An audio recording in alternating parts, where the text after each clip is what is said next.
Discovering the incredible black-footed ferret, the rarest mammal on Earth. Yo, imagine this. You're walking through the silent, wind-swept plains of North America.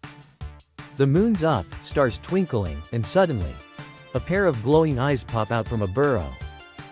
It's not a cat, not a weasel, it's a ghost of the prairie, the black-footed ferret. A creature so rare, it was straight up declared extinct, twice. Yeah, twice. And yet, against all odds, it's back. But for how long? This ain't just a survival story, it's a wild roller coaster of extinction, cloning, secret reintroductions, and last chances. Welcome to the life of Earth's rarest mammal. You're not ready for this ride. Chapter 1. Origins.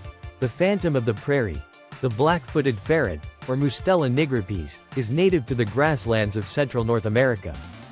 These little predators are part of the weasel family, and they're sleek, sneaky, and nocturnal as heck.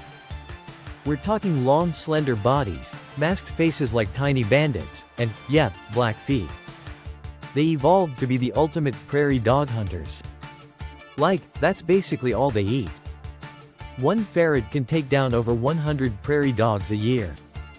And they don't just eat them, they live in their burrows too. Imagine moving into your food's house. Savage. But that close relationship with prairie dogs? It's also what made them super vulnerable. Chapter 2. Declared extinct. Twice. In the 1950s, widespread prairie dog extermination campaigns wiped out huge swaths of the ferret's food and habitat. Then throw in disease, farming, and development. By 1979, the black-footed ferret was declared extinct. But plot twist. In 1981, a dog in Meeteetse, Wyoming brought home what looked like a weasel. Turned out, it was a black-footed ferret. Scientists freaked out. A remnant population had somehow survived. They rushed in to study and protect the animals.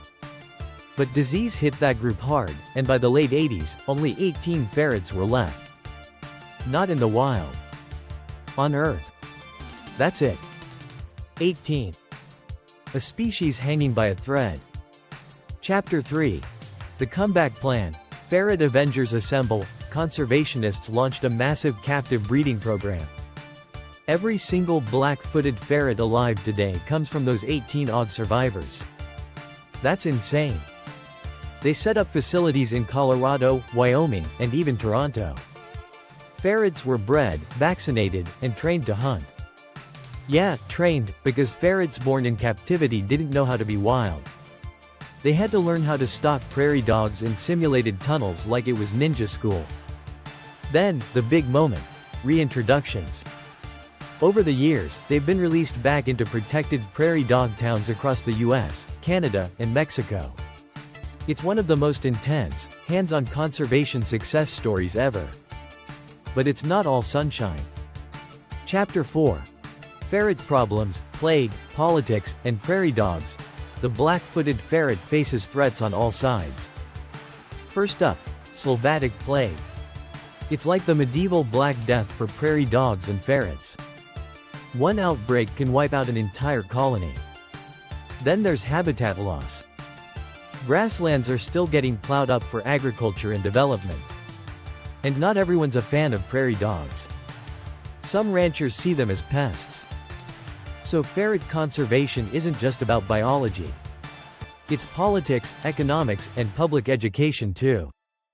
Keeping prairie dog towns healthy means vaccines, dusting burrows with flea-killing powder, and sometimes even cloning. Chapter 5. Cloning Elizabeth Ann, Jurassic Park, but real. In 2020, scientists dropped the wildest news ever. They cloned a black-footed ferret named Elizabeth Ann using preserved DNA from a wild ferret named Willa that died in the 80s. Why? Because genetic diversity is everything. All living ferrets came from just 7 of those original 18. That's a genetic bottleneck. Willa's DNA brought in fresh genes, potentially boosting disease resistance and fertility. Elizabeth Ann was born at the National Black-Footed Ferret Conservation Center in Colorado. She's healthy, wild, and represents the future of high-tech conservation. We're talking Avengers-level cloning meets wildlife biology. Chapter 6. Why it all matters. More than just a cute face, the black-footed ferret isn't just rare, it's symbolic. It shows how human actions can nearly wipe out a species, and how we can fight to bring it back. This story's about grit, science, and second chances. It's about kids visiting wildlife centers and seeing a ferret peek out of a tunnel for the first time. It's about researchers in hazmat suits working 24/7 during a plague outbreak. It's about cloning a 40-year-old ferret and watching her play like nothing's changed. Saving one species? It teaches us how to save more. How to restore balance. How to not give up. Outro, call to action. If you're into underdog stories, or should I say underferret stories, hit that like button.